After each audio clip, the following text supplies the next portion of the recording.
एक बात ध्यान रखने की जरूरत है भक्तों, इसे जीवन में कदापि मत भूलना।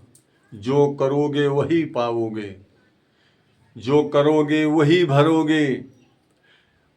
काहू न को सुख दुख कर दाता, निज कृत कर्म भोग सब भ्राता।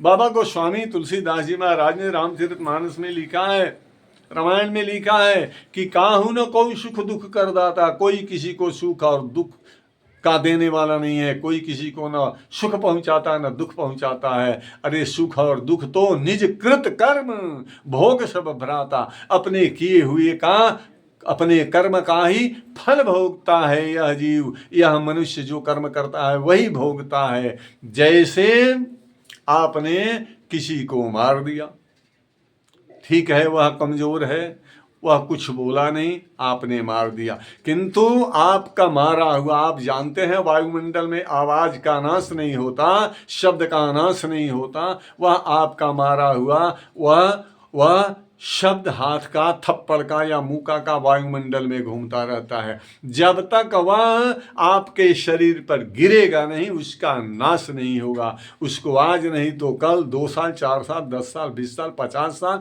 जब भी गिरे, वायुमंडल में घूमता रहता है और आप पर गिरेगा तभी वह समाप्त होगा। जैसे आपने किसी को गाली दे दी, गाली देने वाला तो समझा कि मैंने गाली दे दी, वो कमज़ोर है, वो मुँह चोर है, कुछ नहीं बोला, कमज़ोर है इसलिए नहीं बोला, मैं तो बहादुरी जीत लिया। तो बहादुरी नहीं है आपकी, वह गाली आपकी वायुमंडल में घूम रही है। इस वायुमंडल में घूमते घूमते घूमते घूमते एक दिन जब वो आप पर आएगी, अर्थात कोई आपको गाली देगा, तभी वो उस पाप से आप मुक्ति पाएंगे, अन्यथा वह छोड़ने वाला नहीं है, वह आकाश में घूमता रहता है।